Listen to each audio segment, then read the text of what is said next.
اور منگولوں کے خلاف جنگ بھی کر سکے۔ ارطغرل جلد از جلد سلجوق ریاست میں جانا چاہتا تھا۔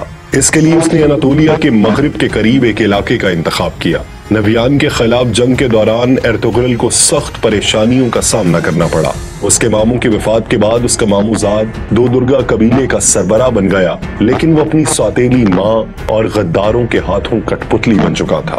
ارطغرل کے قبیلے کے سردار کا انتخاب کیا گیا تو اس کے بھائی گلداروں نے سرداروں کو پیسے دے کر ساتھ میں لایا اور سردار بن گیا۔ اس کا سردار بننے کا مقصد تھا کہ وہ ارطغرل کو اناطولیہ جانے سے روک سکے۔ ارطغرل کے بھائی کی پشت پر سلجوق سلطان کا نامزد کردہ وزیر سعد الدین کوپیک تھا۔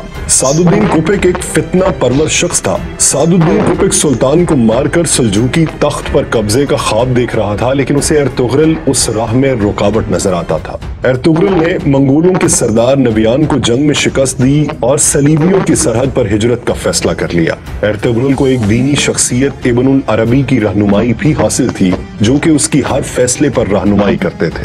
اس کے ساتھ ساتھ ارطغرل کی بہادری کی وجہ سے ترکوں کی تنظیم سفید داڑھی والے بھی اس کی پشت پر تھے، اور ان کی مرضی سے ہی وہ صلیبیوں کے قریبی سرحد پر ہجرت کرنا چاہ رہا تھا۔ اس نے اپنے بھائی سے بغاوت کی اور اپنے جانثاروں، والدہ، چھوٹے بھائی، بیوی اور قبیلے کے 400 افراد کے ساتھ ہجرت کا فیصلہ کیا اور اناطولیہ کی مغربی سرحد پر آباد ہو گیا۔ یہاں آباد ہو کر وہ کائی قبیلے کے اس ٹکڑے کا سردار بن گیا۔ نئی جگہ ہجرت کے بعد حالات سازگار نہ ہوئے اور قبیلے میں فاقوں کی نوبت آنے لگی۔ اس دوران ارطغرل کے قبیلے کی خواتین قالین بنانے کا کام کرتی رہیں اور ان قالینوں کو بیچ کر اناج لایا جاتا رہا، لیکن وہ کھانے کے لیے بہت کم تھا۔ مغربی سرحد پر اس کا سب سے بڑا حریف چاودار قبیلہ تھا، جس کے سردار جاندار بے کے بیٹے اورال نے ارطغرل کی مخالفت کی اور اس کے قالینوں کے قافلے پر حملہ کر کے اس کے متعدد سپاہی قتل کر دیے اور اس کے ساتھ ساتھ تمام مال جلا دیا، جس کے بعد اس کے قبیلے پر مزید مصیبتیں ٹوٹ پڑیں۔ وہ جس بازار میں تجارت کرتے تھے اس بازار کو ہانلی بازار کہا جاتا تھا۔ یہ بازار آج بھی ترکی میں ہانلی بازار کے نام سے موجود ہے۔ اس کا مالک سیمون قسطنطینیہ کے صلیبیوں کا جاسوس تھا۔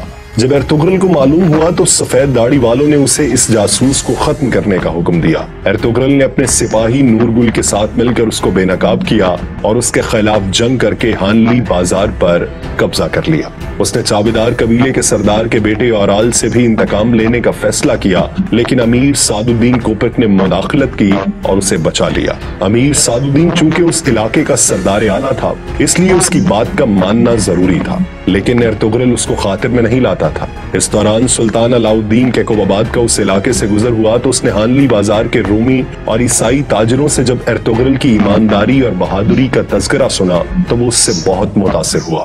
امیر سعد الدین نے سلطان کو ورغلایا کہ ارطغرل ریاست کے اندر ریاست بنا رہا ہے اور ہانلی بازار کو سلطنت کو دینے کی بجائے اس پر خود قابض ہو گیا ہے، لیکن سلجوق سلطان پہلے ہی ارطغرل کا مداح ہو چکا تھا اور ترکوں کی روایات کے مطابق تلوار سے حاصل کی گئی جگہ اس کی ملکیت ہوتا ہے۔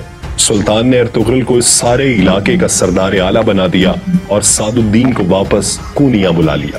سردار اعلیٰ کے ساتھ ساتھ اس نے ارطغرل کو کارا چائسار قلعہ فتح کرنے کا بھی حکم دیا، کیونکہ انہوں نے سلطان پر حملہ کرنے کی کوشش کی تھی۔ سلطان نے اس کو وعدہ کیا کہ وہ جلد اپنی ایک فوج اس کی مدد کو بھیجے گا۔ ان سب جنگوں میں چاودار قبیلے کا اورال بے ارطغرل کے خلاف رہا، مگر اس کا بھائی آلیار اور بہن اصلاحان نے ارطغرل کا ساتھ دیا۔ آلیار جان فشانی سے لڑتے ہوئے شہید ہو گیا۔ اس کے بھائی اورال کو ارطغرل نے بغاوت کے جرم میں قتل کر دیا۔ اس کی بہن اصلاحان کو قبیلے کی سربراہ بنا دیا گیا اور ارطغرل نے اپنے سب سے بہترین دوست ترگت، جسے نورگل بھی کہا جاتا ہے، اس سے اس کی شادی کروا دی۔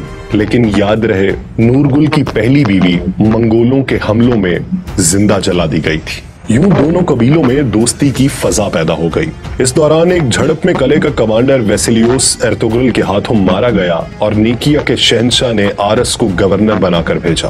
آرس نے ارطغرل کی طرف دوستی کا ہاتھ بڑھایا اور جنگ روک دی، لیکن امیر سعد الدین کوپیک اور چاودار قبیلے کی دوسری شاخ کے سردار بہادر بے کے ساتھ مل کر اس نے ارطغرل کے خلاف سازشیں شروع کر دیں۔ اس نے ارطغرل کے بیٹے کو بھی قید کر لیا اور بہادر بے کی سازشوں میں مدد کی۔ ارطغرل نے بہادر کو قتل کر دیا اور چاودار قبیلے کا نیا سردار اصلاحان کے شوہر نورگل کو بنا دیا۔ اس سے نمٹ کر ارطغرل نے سلطان کی فوج کا انتظار کیے بغیر ہی اپنے سپاہیوں کے ساتھ مل کر قلعے پر حملہ کیا اور قلعے پر قبضہ کر لیا۔ قلعے کا گورنر آرس اپنی جان بچا کر بھاگ گیا اور قلعے پر سلجوق سلطنت اور کائی قبیلے کا پرچم لہرا دیا گیا۔ کارا چائسار قلعہ اور ہانلی بازار فتح کرنے کے بعد ارطغرل کا ہر طرف چرچا ہونے لگا۔ ارطغرل نے قلعے میں اپنے بھائی سارم کو نائب مقرر کیا اور سعد الدین کوپک کے سازشوں سے سلطان کو آگاہ کرنے کونیا چلا گیا۔ کونیا میں سلطان کو اس نے امیر سعد الدین کے خلاف ثبوت دیے، لیکن وہ سازشی اپنی جان بچانے میں کامیاب ہو گئے۔ 1237 میں اس نے سلطان علاؤ الدین کے کوباباد اور اس کے نامزد جانشین شہزادہ کلیج ارسلان کو قتل کروا کر غیاث الدین کیسرو کو سلجوق سلطان بنا دیا۔ سلطان کے قتل کا الزام ارطغرل پر لگا دیا اور اسے قید میں ڈال دیا گیا۔ ارطغرل کو قید میں ڈالنے کے بعد سلطنت پر امیر سعد الدین کوپک کا قبضہ ہو گیا۔ اس نے کارا چائسار قلعے اور اس علاقے سے ارطغرل کی سرداری ختم کروا دی اور گنالپ نامی قلعے دار کو سردار اعلیٰ اور قلعے کا نگران بنا دیا۔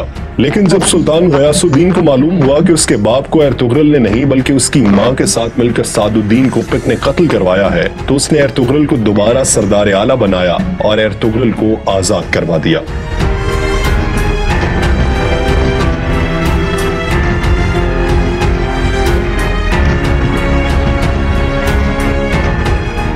سلطان غیاث الدین نے امیر سعد الدین کو قتل کرنے کا حکم جاری کیا اور ارطغرل کو یہ ذمہ داری سونپی۔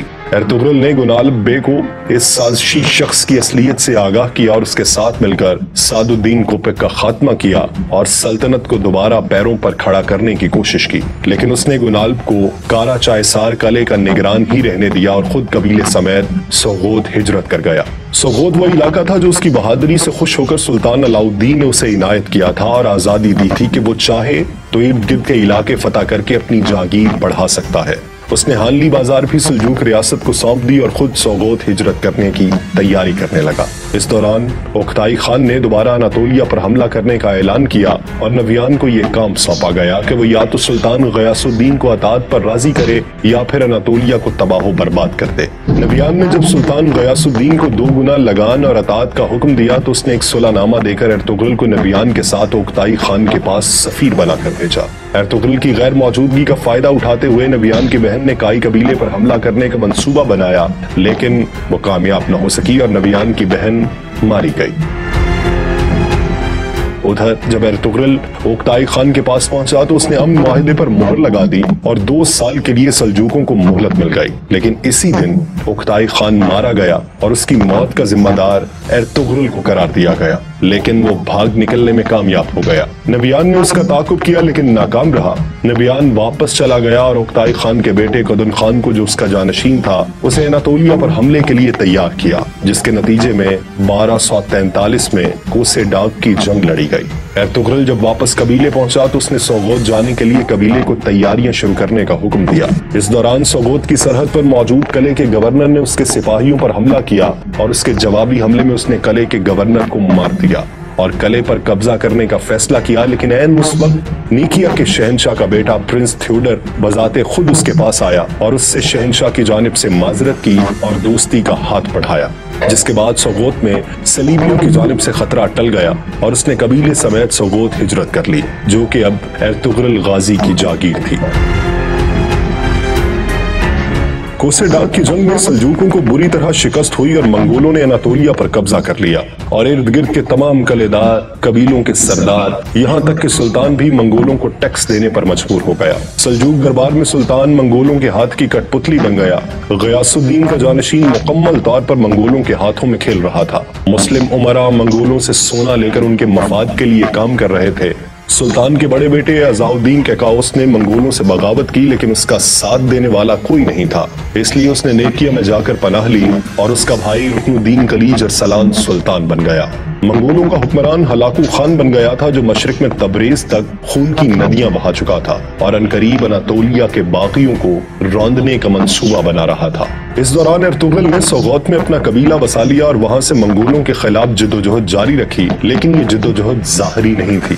ظاہری طور پر وہ منگولوں کو ٹیکس دیتا تھا، لیکن اندرونی طور پر وہ منگولوں کے خلاف ایک بڑا منصوبہ تیار کر رہا تھا۔ اس نے مصر کے مملوک سلطان ملک الظاہر رکن الدین بیبرس اور چنگیز خان کے پوتے برقا برقع خان، جس نے اپنے قبیلے کے ساتھ اسلام قبول کر لیا تھا اور منگولوں کے خلاف جنگ جاری رکھے ہوئے تھا، اس کے ساتھ مل کر ایک منصوبہ بنایا۔ سلطان عزاء الدین کے کاؤس اور اس کے حامی قبائل کو اکٹھا کیا اور ان دو بڑی طاقتوں کو منگولوں سے لڑنے کے لیے تیار کر لیا۔ لیکن اندرونی سازشوں اور صلیبی قلعے کے غدار گورنر کی طرف سے حملوں کے بعد ارطغرل بری طرح پھنس گیا تھا، کیونکہ اپنی عظیم مقصد کو پورا کرنے کے لیے ایک بڑی جنگ ضروری تھی، لیکن اس دوران وہ کسی طور بھی بازنطینیوں سے جنگ کا سوچ بھی نہیں سکتا تھا۔ منگولوں کی شورش جاری تھی، جبکہ کئی قبیلے کے لوگ ان سے مل چکے تھے۔ ارطغرل کا سوغوت سے کنٹرول ختم کرنے کے لیے سلجوق وزیر بہاؤالدین نے امرولو قبیلے کو سوغوت میں بسانے کا فیصلہ کیا۔ امرولو قبیلے کا سربراہ ارطغرل کے خلاف تھا، لیکن اس کی بیٹی ارطغرل کو پسند کرنے لگی اور بعد میں ارطغرل نے اس سے شادی کر لی۔ صلیبی باغیوں نے قلعے پر قبضہ کر لیا۔ ان کا سربراہ کمانڈر ڈراگوس تھا، جو ارطغرل کو سوغوت سے نکالنا چاہتا تھا۔ اس نے امرولو قبیلے کے سردار کو قتل کر کے اس کے الزام ارطغرل کے بیٹے گندوز ایلپ پر لگا دیا، جس کے بعد دونوں قبیلوں میں لڑائی کا اندیشہ ہو گیا۔ لیکن ارطغرل کی ذہانت اور سمجھداری سے وہ اس مصیبت سے بچ نکلے۔ امرو بے کے بعد اس کا بیٹا بولاد بے اس قبیلے کا سربراہ بنا۔ بولاد بے منگولوں کا خاص آدمی تھا اور باغی قبائل کے خلاف ایک مہم جاری رکھے ہوئے تھا۔ اپنی اصلیت چھپائے ہوئے وہ الباستی کے نام سے ترک قبیلوں کے لیے دہشت بنا ہوا تھا۔ دوسری طرف ڈریگوس بھی گمنام تھا۔ ارطغرل کو دو گمنام دشمنوں کا سامنا تھا اور وہ دونوں اس کی نظروں کے سامنے تھے، یعنی الباستی بولاد بے کے روپ میں اور ڈریگوس سوغوت کے کلیسا میں زنگوچ کے روپ میں۔ الباستی نے ارطغرل کے بھائی گلداروں کے قبیلے کو بھی تباہ کر دیا اور وہ اپنی جان بچا کر پہاڑوں میں روپوش ہو گیا تھا۔ ارطغرل کے سامنے نادیدہ دشمن تھے اور ایک عظیم مقصد اس کا منتظر تھا۔ اس صورتحال میں وہ کسی طور ان معمولی دشمنوں کو نظر انداز نہیں کر سکتا تھا۔ ارطغرل نے منگولوں کے دو سرداروں کو قتل کر دیا جو اس کے قبیلے پر حملہ آور ہوئے تھے۔ ان کی موت کے بعد ہلاکو خان کا بھائی ایروک بوکا اس کے مقابلے کے لیے سوغوت آ گیا۔ اس نے الباستی کی مدد کی اور ارطغرل کے خلاف جال بننے شروع کیے، لیکن ارطغرل ایک مرتبہ پھر اپنی ذہانت سے بچ نکلا۔ اس نے ڈریگوس کو بے نقاب کیا اور اسے قتل کر دیا۔ الباستی بھی جب کھل کر ارطغرل کے سامنے آیا تو اس کے بھائی گلداروں کے ہاتھوں مارا گیا۔ ارطغرل ان دشمنوں سے نمٹنے کے بعد مغرب میں برقع خان سے ملاقات کے لیے چلا گیا۔ ایروک بوگا کو جب اس بات کا علم ہوا تو وہ اس کے پیچھے چلا گیا۔ ارطغرل نے برقع خان کے غدار وزیر کو بے نقاب کیا اور ایروک بوگا بھی برقع خان کے ہاتھوں مارا گیا۔ ارطغرل نے برقع خان کے ساتھ مل کر منگولوں سے جنگ کی۔ اس نے برقع خان کو یقین دلایا کہ جب وہ منگولوں پر حملہ کرے گا تو اناطولیہ کے ترک اس کے شانہ بشانہ ہوں گے، جبکہ سلطان ظاہر بیبرس بھی اپنی فوج کے ساتھ ان کے ساتھ شامل ہو جائے گا۔ ارطغرل واپس قبیلے آ گیا اور اپنے چھوٹے بھائی دندار بے کو قائم مقام بنا کر اس جنگ کے لیے روانہ ہو گیا۔ اس جنگ میں منگولوں کو شکست ہوئی۔ لڑائی کے دوران ہی ہلاکو خان علیل ہو گیا اور بیماری سے چل بسا۔ مسلمانوں کو فتح نصیب ہوئی۔ بغداد سے خلافت عباسیہ کے خاتمے کے بعد خلافت عباسیہ قاہرہ منتقل ہو گئی۔ سلطان بیبرس بھی واپس مصر چلا گیا اور ارطغرل جنگ سے غازی بن کر لوٹا، اسی لیے غازی اس کے نام کا حصہ بن گیا۔ وہ 1280 میں 90 سال کی عمر میں سوغوت میں فوت ہوا اور اسی شہر میں اس کا مقبرہ تعمیر کیا گیا۔ ارطغرل غازی کی بہادری اور شجاعت اور فروغ اسلام کی خاطر جدوجہد کی نشانی کے طور پر ترکمانستان میں اس کے نام پر ایک مسجد بھی تعمیر کی گئی ہے۔